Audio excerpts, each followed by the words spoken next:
Vamos iniciar mais um estudo da série de André Luiz, dos livros. Nós estamos seguindo a sequência e estamos na parte 22, em que eu fiz a seleção de alguns assuntos de alguns livros de André Luiz, nos seus respectivos capítulos, para que possamos desenvolver estas reflexões profundas que somam a nossa formação espiritual, intelectual, moral, porque as escolhas que nós fazemos nesta vida, em vidas passadas, foram escolhas em vidas passadas que talvez faltaram um toque da luz, uma sabedoria, faltou talvez em alguma decisão a beleza dos princípios libertadores do Evangelho do nosso Mestre Jesus. As nossas encarnações são experiências que nós vivenciamos quase de forma inconsciente. Isto é, encarnamos e nós não conseguimos perceber que a vida faz um sentido, nós estamos trilhando para grandes eventos espirituais, em que seremos espíritos angelicais luminosos, e precisamos tornar isso ciente, consciente, para que possamos avançar com mais segurança rumo à porta estreita do Mestre Jesus. Hoje, estou trazendo alguns livros de André Luiz, parte 22, lembrando que todos os livros de André Luiz são psicografados por Francisco Cândido Xavier, ditado pelo mentor André Luiz. E nós estamos na parte 22, o primeiro retângulo, nós temos o livro Os Mensageiros, capítulo 22, Os que Dormem. E seguindo a seta, destaquei para o assunto de hoje, rigidez de caráter.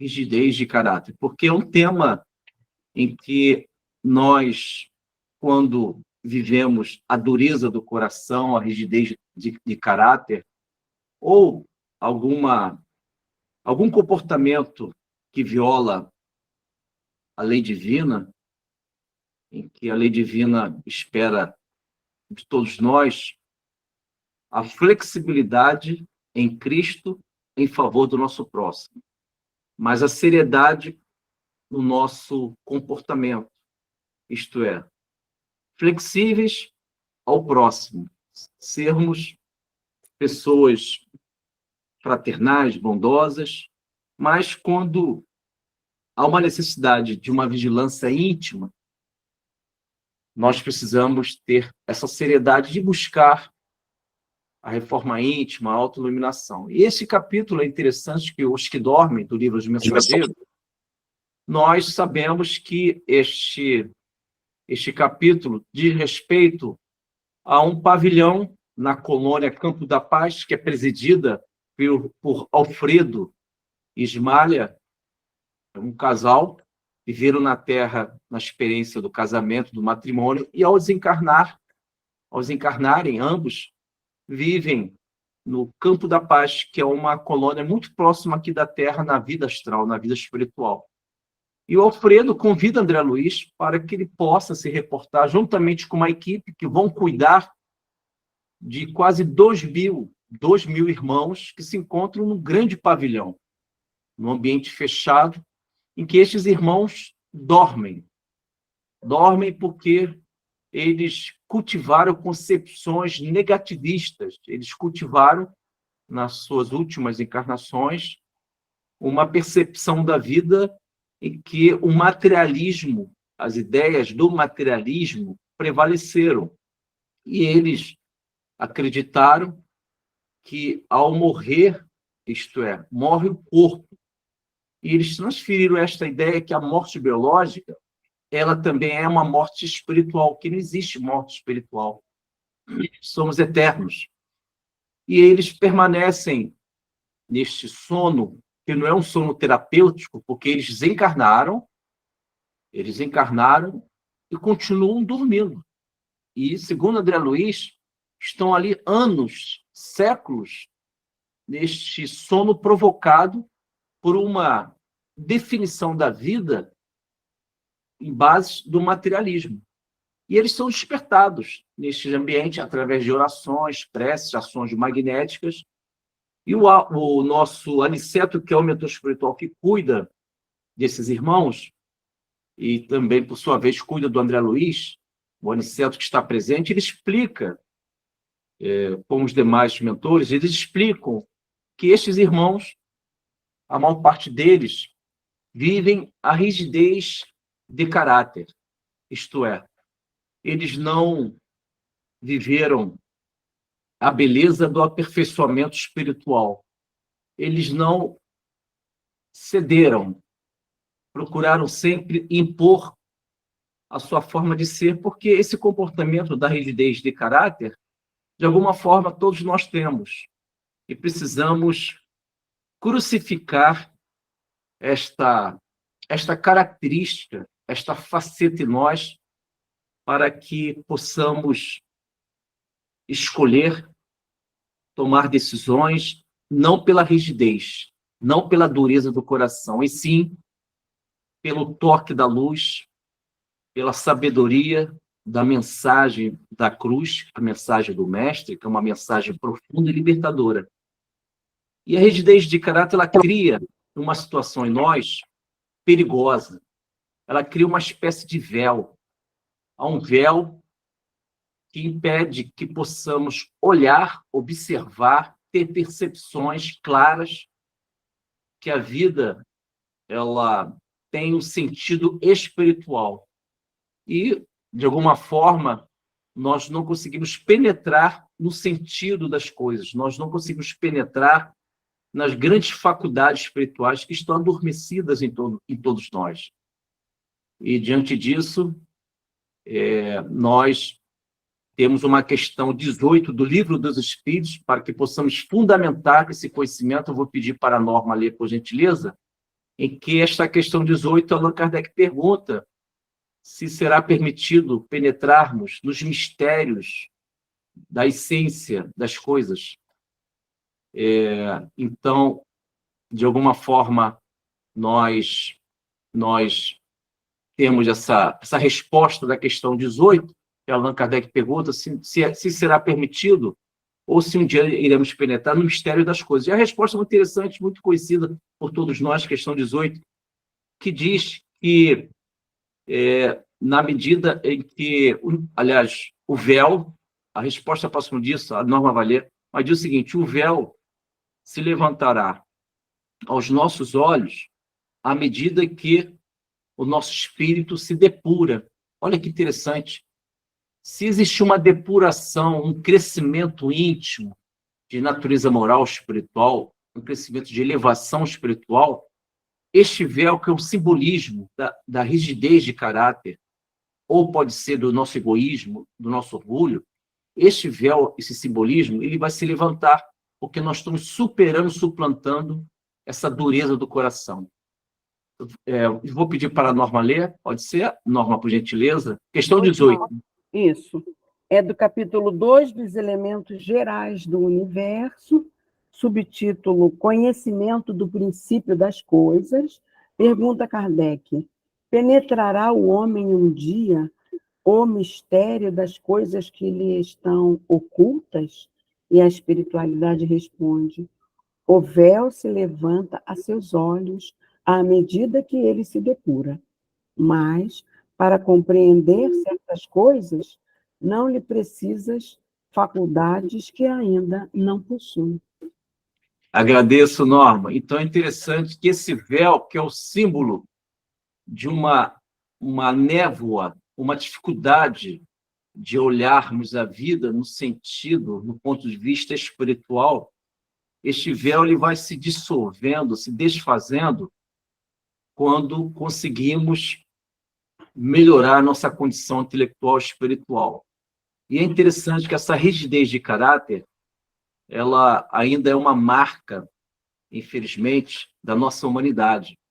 Vocês devem lembrar, tentando explicitar essa temática da rigidez de caráter, e vocês certamente vão lembrar a parábola do filho pródigo, em que sabemos, segundo Jesus, está no seu evangelho, o filho pródigo, ele pede as suas posses, as suas riquezas ao pai. E vocês sabem que quando existe uma divisão de herança, é porque alguém morreu. O filho pródigo, ao pedir ao pai a sua divisão dos seus bens, ele estava matando o pai, que é um simbolismo. Nós matamos a esperança, nós aniquilamos essa beleza da noção de um pai celestial que quer cuidar de todos nós. Nós diminuímos estas sintonias do mundo superior. E o filho pródigo, ele, ao tomar posse, ele vai para o mundo.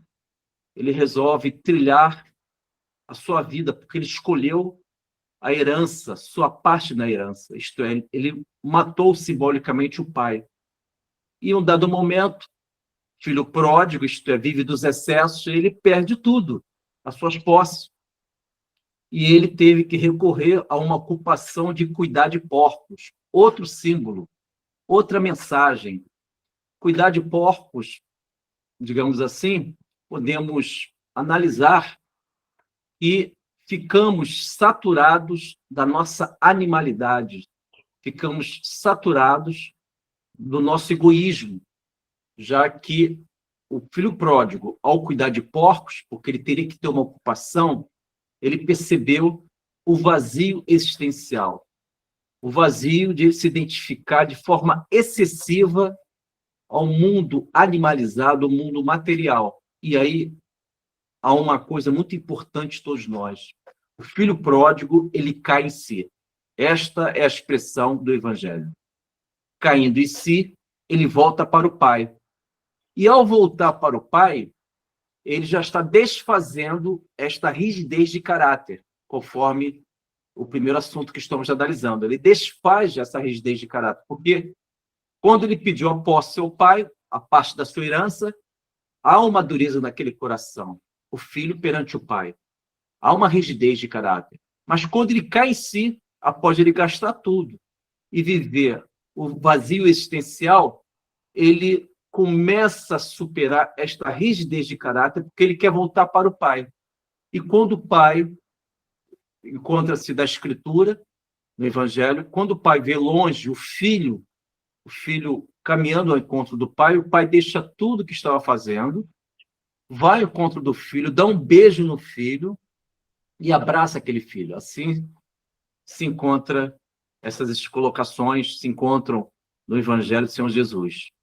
E o pai, que é a sabedoria divina, diz algo profundo. O filho pródigo já superou a rigidez de caráter, já está com o pai. E em um dado momento, o pai, ao observar o filho, diz o seguinte: vamos fazer uma festa, isto é, a consagração de um espírito que está se autossuperando. Aí ele fala, porque o meu filho estava morto. Olha que o pai fala para o filho, nessa parábola do filho pródigo. Meu filho estava morto, voltou a viver. Isto é, estava morto na rigidez de caráter, no egoísmo, no orgulho, nas imperfeições morais que são mortes, que geram em todos nós vazios existenciais. E o pai fala, estava morto, voltou a viver. Estava perdido e foi encontrado. Então, devemos viver o Evangelho, para que, se existir alguma morte em nós de natureza espiritual, emocional, no Evangelho eu posso voltar a viver, assim como ocorreu com o filho pródigo. No Evangelho, se eu estava perdido com algumas ilusões desse mundo transitório, eu consigo, no Evangelho, me encontrar em Cristo. Vamos agora para o segundo retângulo, Livro e a Vida Continua, capítulo 11, de nome Ernesto Fantini. Nós estamos estudando temas dos livros de André Luiz, parte 22. Estamos agora no segundo retângulo, acompanhando a seta Complexos de Culpa. O livro E a Vida Continua, existem dois personagens centrais da série André Luiz, Evelina Serpa e Ernesto Fantini. Ambos, digamos assim, desencarnaram quase simultaneamente, segundo o livro, e eles se encontram na vida espiritual. E o Ernesto Fantini viveu um drama muito sério na sua última encarnação, a ponto de viver aí quase pelo menos de forma intencional, um homicídio. Pelo menos de forma intencional, ele não conseguiu gerar o resultado esperado, porque o destino fez com que ele, de alguma forma, não tivesse essa culpabilidade, mas teve a intenção, e a intenção para o mundo espiritual constitui a regra. Vou até pedir para a Norma ler a questão 655, em que, na sua resposta, uma parte da resposta que fala o seguinte: a intenção constitui a regra. É muito importante entendermos isso, porque, às vezes, nós sentimos um certo remorso, uma culpabilidade, porque nós não estamos incluindo nas nossas reflexões as nossas intenções. Porque, para o mundo superior, prevalecem as intenções, porque, às vezes, os fatos não traduzem as nossas intenções. Você fez de tudo para amparar aquele filho. A tua intenção era sincera, honesta, era melhor naquele contexto. Mesmo que os fatos venham ocorrer de forma desagradável, prejudicando o seu filho, mas você fez o que era possível, a sua intenção que prevalece. Então, a Norma vai ler 655 para que possamos fundamentar essa temática do complexos de culpa. Pode ser, minha amiga Norma, por gentileza? Pois não, querido. Da parte terceira, capítulo 2, da lei de adoração. Né? Merece censura aquele que pratica uma religião em que não crê do fundo da alma, fazendo apenas pelo respeito humano e para não escandalizar os que pensam de modo diverso? E a espiritualidade responde: nisto, como em muitas outras coisas, a intenção constitui a regra. Não procede mal aquele que, assim fazendo, só tenha em vista respeitar as crenças de outrem. Procede melhor do que um que as ridicularize, porque então falta a caridade. Aquele, porém, que a pratique por interesse e por ambição, se torna desprezível aos olhos de Deus e dos homens. A Deus não podem agradar os que fingem humilhar-se diante dele, não somente para granjear o aplauso dos outros. Agradeço, Norma. Muito agradecido. Então, meus amigos, minhas amigas, vocês perceberam que esses complexos de culpa, porque o Ernesto Fantini, na última encarnação dele, segundo o livro E a Vida Continua, ele não sofreu os complexos de culpa porque ele resistiu, ele teve uma resistência mental. É muito importante essa resistência mental, porque quando nós erramos, quando vivemos os nossos erros, equívocos, a culpa ela se apresenta porque em nossa consciência, segundo a questão 621 do Livro dos Espíritos, onde se encontram as leis de Deus? Em nossa consciência. Nossa consciência nos alerta diante de uma culpabilidade, de algum erro. Mas a intenção que prevalece é a intenção. E a intenção, conforme a Norma leu, a 655 em sua resposta, a intenção constitui a regra. E o Ernesto Fantini, ele tentou agir como um homicida. Ele incidiu no crime, só que o resultado não ocorreu, que independeu dele, mas de alguma forma ele viveu esse sofrimento na última encarnação. E ele não viveu esses complexos de culpa no sentido de ele não conseguir levar adiante a sua encarnação, ele até conseguiu, ele não ficou na condição parasitária, ele não ficou numa situação de inércia, ele avançou de alguma forma, mas ele foi responsabilizado porque a intenção dele era de matar o seu opositor, de matar seu opositor. Então, no mundo espiritual, ele conversou com o mentor espiritual Ribas, que é o médico psiquiátrico. No mundo espiritual, os médicos continuam exercendo as suas funções, e existiu um diálogo entre o Ernesto Fantini e o mentor espiritual Ribas, em que o Ribas explicou para o Ernesto Fantini que, de alguma forma, ele não incidiu nesses complexos de culpa que gera profundas depressões, situações de labirinto, você vive uma condição perigosa. O Ernesto Fantini não viveu essa culpabilidade profunda porque ele aprendeu a resistir. E precisamos resistir nós mesmos. E para que possamos resistir, devemos recorrer à beleza do Evangelho do Senhor Jesus. Os amigos, as amigas devem lembrar que existe uma passagem da vida de Jesus, eu acho que se encontra no Evangelho de Lucas. Jesus orientou os seus apóstolos da seguinte forma, dizendo o seguinte: irei enviar vós como ovelhas em meio aos lobos. Portanto, sejam prudentes como as serpentes e simples como as pombas. Olha só que interessante. São quatro símbolos que Jesus menciona nessa parte do seu evangelho. Primeiro, ele fala a respeito da ovelha, que é o simbolismo da aceitação do pastor. O próprio Jesus fala que o pastor ele vai até a ovelha que se desligou do rebanho. Então, o pastor tem noção de cuidar da ovelha, mas para sermos a ovelha, esse símbolo da simplicidade, da aceitação do conhecimento, devemos aceitar a hierarquia. E a hierarquia no mundo espiritual é algo muito profundo, porque é a chamada ascendência irresistível.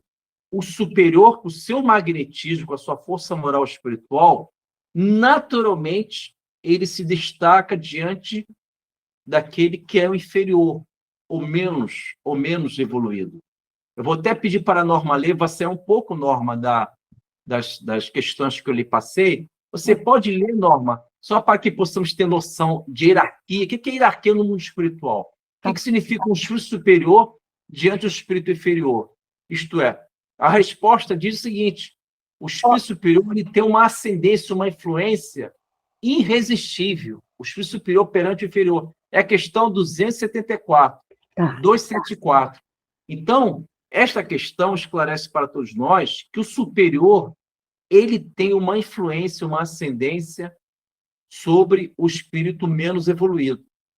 Isso fica muito claro com esta questão, essa noção de hierarquia no mundo espiritual. No mundo espiritual, prevalece a evolução moral, intelectual em Cristo, e a evolução espiritual. A evolução no mundo espiritual, a evolução no mundo espiritual, a noção de hierarquia, ela é muito diferente do mundo material que vivemos, em que aqui prevalece a hierarquia de natureza econômica, política e, às vezes, uma hierarquia degradada moralmente. Pode ler, Norma? 274 do Livro dos Espíritos. Pois não. Parte 2ª, capítulo 6 da Vida Espírita, as relações no além-túmulo. Questão 274. Da existência de diferentes ordens de espíritos, resulta para estes alguma hierarquia de poderes? Há entre eles subordinação e autoridade? Respondem os espíritos. Muito grande. Os espíritos têm uns sobre os outros a autoridade correspondente ao grau de superioridade que hajam alcançado. A autoridade que eles exercem por um ascendente moral irresistível. 274A. Podem os espíritos... Norma, não precisa ler, não. Obrigado. Não? Tá bom, querido. Muito obrigado, Norma, muito obrigado. Ah, ok. Então, conforme a nossa amiga Norma leu, essa influência, essa autoridade, ela é irresistível. O superior, no mundo espiritual, ele tem uma presença magnética, em que o espírito menos evoluído, ele sente naturalmente, é um respeito natural. Por isso que a ovelha, voltando aos símbolos da passagem da vida de Jesus, nós estamos falando de complexos de culpa, isto é, como você se defender de uma culpabilidade, de um profundo remorso, de uma recordação penosa. Como é que você vai se defender? Eis aí a orientação de Jesus. Que Jesus orientou os seus apóstolos: irei enviar vós como ovelhas e meio aos lobos. Portanto, sejam prudentes como as serpentes e simples como as pombas. Isto é, ovelhas aceitam a hierarquia, o bom pastor, conforme a questão do Livro dos Espíritos, 274. A autoridade moral do superior vai orientar o inferior. Uma vez que você aceita a condição de ovelha, você terá que superar, todos nós teremos que superar, a condição de lobo. O simbolismo do lobo, podemos aí, naturalmente, filosofar que o lobo representa o predador interno. Sou eu mesmo, esse lobo. Que são os pensamentos sombrios, mentalidades apaixonadas, em que essas mentalidades, estas concepções apaixonadas, elas anulam a razão em Cristo. Estas paixões desequilibradas, elas aniquilam, quando nós permitimos, é claro, a visão da boa nova, do mundo espiritual. Então, o lobo significa a ideia, a mentalidade, a concepção sombria em que eu estou priorizando o mundo material, o mundo corporal, esquecendo o mundo espiritual. E estas ideias, elas tentam se atualizar aqui e agora. Elas se apresentam através do inconsciente de vidas passadas e elas tentam moldar, elas tentam naturalmente criar um ambiente mental em nós, no sentido de reproduzirmos velhos padrões de ideias que escravizam todos nós. Então, uma vez que você aceita a orientação do bom pastor na condição de ovelha, você tem o amparo para superar esse lobo que simboliza ideias sombrias. Você, na condição de ovelha, você tem condições de suplantar estas tendências, estes arrastamentos, que é o símbolo do lobo. E Jesus, para fortalecer esse símbolo da ovelha, que é o aprendiz que aceita o mestre, ele diz: seja você, então, já que você aceitou a condição de ovelha, eu serei seu pastor na sua vida, aceita a orientação e a prudência da serpente. A serpente, ela tem a prudência. Todos os movimentos de uma serpente são movimentos calculados. Ela procura dimensionar aonde ela se encontra, o território que ela vive. Na condição de serpente, eu posso fortalecer esse arquétipo, esse perfil mental da ovelha, porque a ovelha deixa de ser algo, uma situação, ela deixa de agir, digamos assim, de forma ingênua, inocente. Ela procura ter a prudência da serpente. Ela sabe trilhar os caminhos em que o nosso mundo, por ser um planeta de provas e expiações, o mal predomina, segundo Allan Kardec. Mundo de provas e expiações, o mal predomina. Então, você não pode ser uma ovelha inocente, ingênua. Você tem que ser uma ovelha, no sentido simbólico, desse perfil mental, com as qualidades da serpente, que consegue dimensionar os seus predadores, o terreno e tudo mais. E Jesus completa, de forma muito interessante. Seja também simples, como as pombas. Por que eu devo ser e viver esse simbolismo da pomba em mim? Porque a pomba tem uma qualidade da simplicidade. E ela voa. A pomba voa. O que significa voar? Você, mentalmente, você pode alçar voos pela oração. A oração, que é uma forma de sintonia com o mundo superior, através do fluido universal, você lança matéria mental pelo seu pensamento exala energia. O pensamento exala matéria mental. E ao lançar essa matéria mental através da oração, você mantém sintonias com o mundo superior, pedindo auxílio, ajuda. Então, esse símbolo da pomba é muito interessante, porque se o lobo tentar lhe atingir pelos complexos de culpa, aquela culpabilidade que pode levar você perigosamente a um remorso, a uma condição parasitária, ou uma recordação penosa, você pode ficar ali com uma espécie de fixação mental. Você fica no circuito mental fechado, você nada faz, tu pode perder uma encarnação. A tua mente fica estagnada. Por isso que é importante você ter esse símbolo, esse arquétipo, esse perfil mental da pomba, porque você se lança mentalmente pela oração. Deus me ajuda, mestre. Jesus, me dê essa água viva. Essa força mental de pedir auxílio, só na condição de ovelha, que a ovelha percebe o bom pastor, você vai receber essa proteção do pastor chamado Jesus. Então, meus amigos, analisem estes símbolos que Jesus mencionou no seu evangelho. Ovelha, lobo, serpente e a pomba. Sejamos a ovelha para superar o lobo que ainda sou.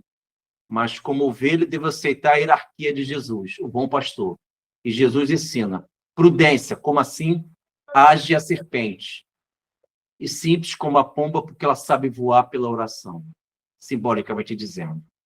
Vamos agora, meus amigos e minhas amigas, para o livro Nosso Lar, capítulo 46, de nome Sacrifício de Mulher. Esse sacrifício de mulher é a mãe de André Luiz. A mãe de André Luiz, ela visita seu filho, Nosso Lar, lembrando que a mãe de André Luiz, ela vive numa colônia acima do Nosso Lar, que é a Alvorada Nova, e ela se apresenta em Nosso Lar para visitar seu filho, após o retorno de André Luiz, que ficou 8 anos e meio no umbral, e ele é amparado pelo Clarence, e ele reingressa na colônia espiritual Nosso Lar. E a mãe de André Luiz dialoga com o nosso André Luiz, e ela fala a respeito da fatalidade.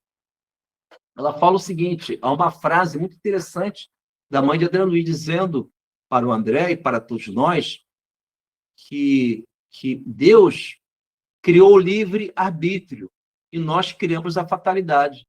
Olha que interessante, a mãe de André Luiz, ao dialogar com o André, seu filho, em Nosso Lar, ela diz o seguinte, Deus criou o livre-arbítrio e nós criamos a fatalidade. Isto é, na realidade, a fatalidade, ela não existe no sentido de determinar qual, naturalmente, o destino que nós teremos. Porque se eu tenho livre-arbítrio, primeiramente eu posso escolher, vocês concordam? Livre-arbítrio, eu posso escolher. É na minha escolha que eu vou criar, entre aspas, a fatalidade. São as minhas escolhas que eu posso me libertar, me tornar um espírito redimido, isto é, não preciso mais encarnar aqui, ou se a minha escolha for desfavorável, se a minha escolha ela viola a lei divina, eu vou criar uma fatalidade de reencarnar aqui para poder expiar, resgatar. Então, no fundo, a mãe de André Luiz, ao falar que o homem que cria a fatalidade, ela está dizendo o seguinte, olha, são as suas escolhas que permitem destinos em relação às programações reencarnatórias. Por isso que eu preciso aprender a viver. Aprender a viver. Inclusive, nós ainda estamos na existência mais biológica do que uma vida espiritual. Nós ainda vivemos mais para o mundo transitório, o mundo que estamos transitando. Então, há uma diferença de existir e viver. Já ouviram falar sobre isso? Há uma diferença de existir e viver. Existir, nós podemos existir, ter uma vida muito voltada ao mundo material. Só que na existência, nós nos igualamos somos similares, iguais aos objetos. Olha que interessante. Um cadáver sem vida, a morte biológica, não tem vida espiritual, mas tem existência material. Já perceberam isso? Quando nós olhamos um cadáver, ele existe. O cadáver existe, mas não tem vida espiritual. Quando eu não tenho vida espiritual, quando eu não lanço o meu olhar para o Altíssimo, para o céu de estrelas, que representa esse céu, a herança da minha condição do vós sois deuses, quando eu não entendo que existe uma vida superior, eu me igualo ao cadáver, porque eu só estou existindo. Então, eu posso me igualar à condição de cadáver, porque o cadáver existe, não tem vida biológica, não tem vida espiritual.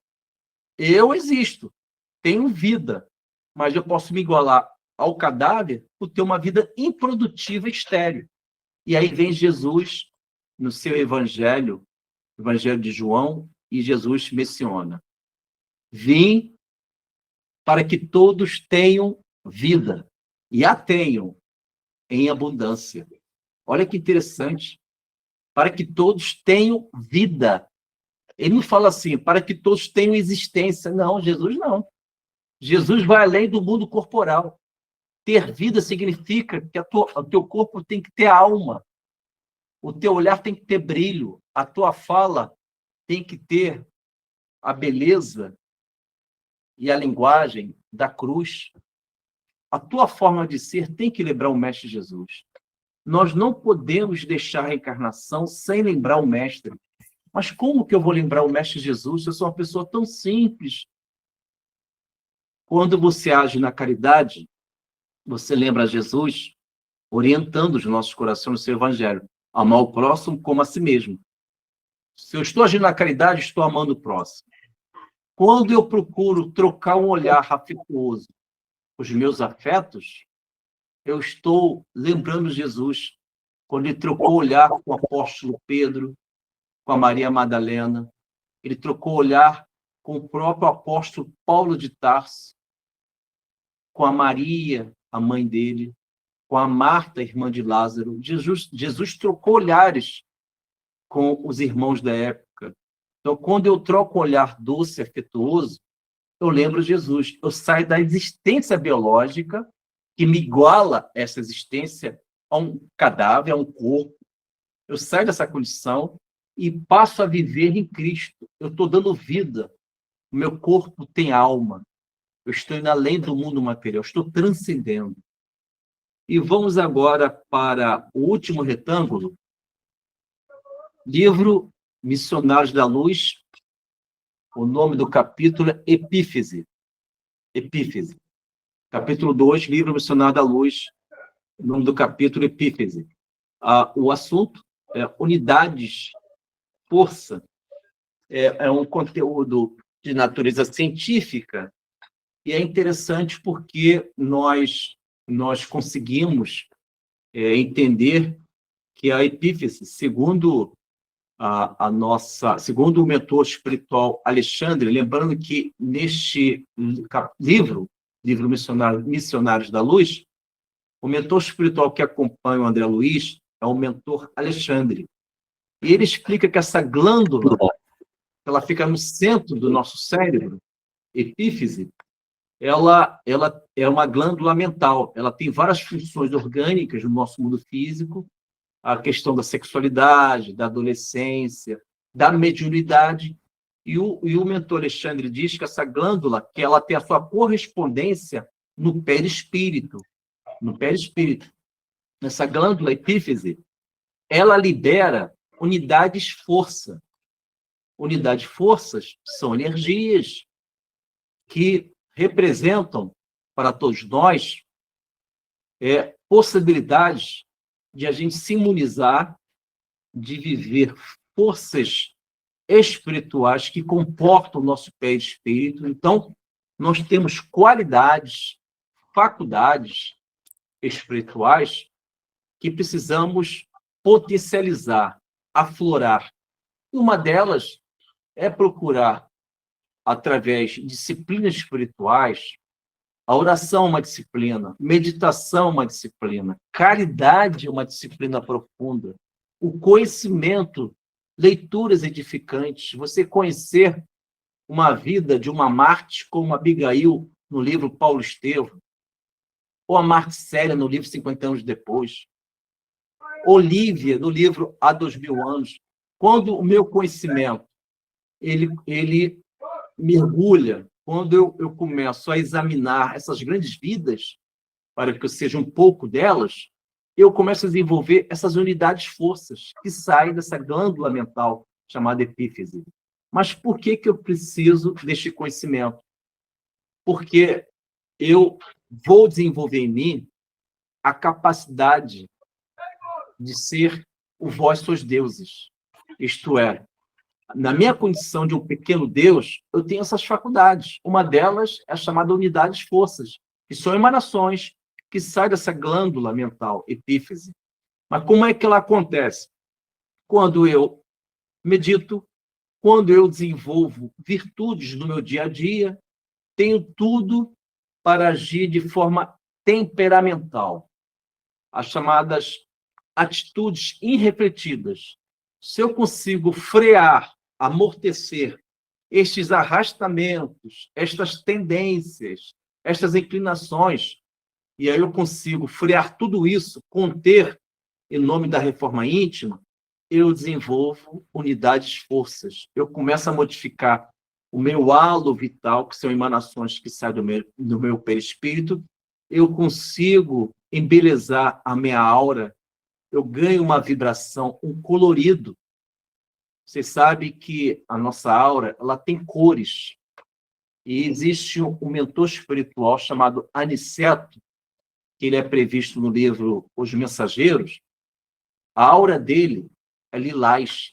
É uma aura, é uma cor que significa amor profundo por todos. É uma raridade. É muito difícil conhecer alguém que tem uma aura lilás. Então, você imagina você com uma aura lilás, as emanações que envolvem o teu perispírito. Ao conseguir essa beleza, essa estética divina, você naturalmente já consegue emanar de si mesmo essas unidades de força, que elas vão permitir que você tenha defesa mental, que você consiga identificar algumas faculdades mediúnicas, faculdades espirituais, e você vai sentindo a vida espiritual. Então, precisamos nos identificar com esses valores. E tem uma questão muito interessante para que possamos fundamentar esse tema que estamos estudando, unidade de força, porque ela é uma forma de você superar a sua natureza corporal. Como assim superar a minha natureza corporal? É porque a nossa natureza corporal ela tende a uma grande possibilidade, a uma tendência que a minha natureza corporal se impõe através das paixões, dos desejos. Eu fico priorizando somente o mundo transitório, esquecendo o mundo eterno, a pátria espiritual. E a questão 912, eu vou pedir para a Norma ler, e Allan Kardec pergunta como superar as tendências das paixões. E a resposta ela é muito simples, né? Praticando a abnegação, isto é, renúncia. Às vezes nós teremos que falar não, teremos que renunciar, devemos renunciar a alguns comportamentos que podem aprisionar a nossa mente uma condição de espírito ainda muito limitada em termos evolutivos. Tu pode ler, amiga Norma, por gentileza? 912 do Livro dos Espíritos. Isso, da parte terceira, capítulo 12, da perfeição moral. Qual o meio mais eficiente de combater-se o predomínio da natureza corpórea? E aí a espiritualidade responde: praticar a abnegação. Muito agradecido, Norma. Muito agradecido, amiga. É isso. Então, segundo as palavras da Norma, praticar a abnegação. E a abnegação, no dicionário mais simples, tem vários significados. O que eu gosto é renúncia. Renunciar. Dizer não. negar a si mesmo, lembrando as palavras de Jesus no seu evangelho. Quem quiser seguir meus passos, negue a si mesmo e tome a sua cruz. Então, quando eu consigo alcançar essa beleza da renúncia, eu também me aproximo um pouco do Mestre Jesus. E é interessante que, às vezes, nós podemos sentir o Mestre Jesus. Ah, mas se é possível? É possível. Sentir o Mestre Jesus. Vocês vão lembrar, isso é um fato que ocorreu, não é uma parábola. Está nos evangelhos. Após a desencarnação de Jesus, no terceiro dia, Jesus se materializou em Jerusalém, se materializou para Maria Madalena, e ele também se apresenta para os discípulos de Emaús. Eram 2 discípulos. Os discípulos de Emaús, eles saíram de Jerusalém, estavam indo para Emaús, que são, naquela época de Jesus, primeiro século da era cristã, na antiga Palestina, existiam essas aldeias, né?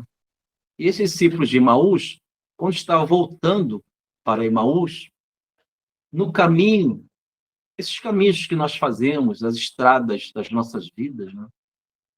Eles estavam lamentando a morte de Jesus entre si.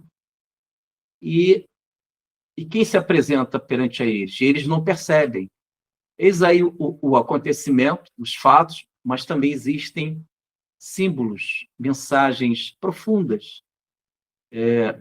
Os discípulos de Emaús, os discípulos, eles, ao lamentarem a morte de Jesus, eles recebem quem?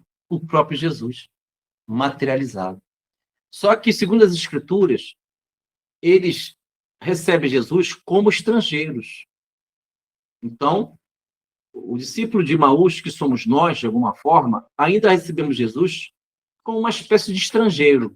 O estrangeiro, dependendo da língua, nós não iremos entender nada daquela língua, daquela comunicação. E assim ocorre com a gente. Jesus é uma espécie de estrangeiro quando se encontra na estrada da nossa vida. Jesus fala com a sua voz inesquecível e nós não entendemos, porque consideramos Jesus um estrangeiro em minha vida. Nós não reconhecemos Jesus ainda como mestre. É um estrangeiro, como assim ocorreu com os discípulos de Emaús. Mas quando Jesus começa a falar, dialogar com esses irmãos, e Jesus esclarece uma série de coisas, inclusive fala do Antigo Testamento, um deles sentem o coração arder. Olha que interessante. Um deles sentem o coração arder. E quando, ao entardecer, eles convidam esse estrangeiro a fazer uma refeição.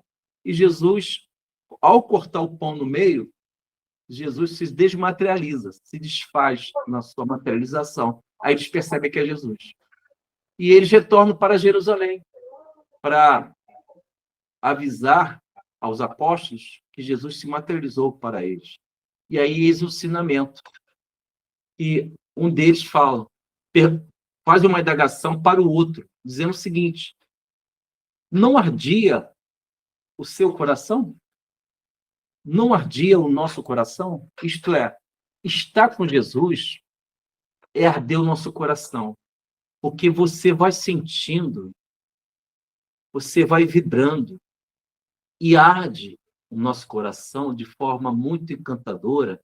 É um aquecimento de paz, de amparo, que alguma coisa me diz que há uma esperança em minha vida.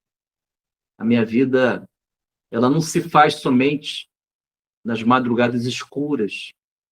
A minha vida também é as claridades do amanhecer, daqueles dias ensolarados. Jesus é o nosso sol nascente. E quando nós começamos a nos aproximar de Jesus, o nosso coração arde, meus amigos, minhas amigas. Os nossos corações ardem a ponto de a gente sentir uma certa felicidade de buscar Jesus, mesmo que Jesus ainda para mim é um estrangeiro, como assim ocorreu com o discípulo de Emaús. Mas, mesmo que eu receba Jesus como estrangeiro, numa língua diferente, ainda assim Jesus, pela sua misericórdia, Jesus, ele permitirá que o nosso coração possa arder.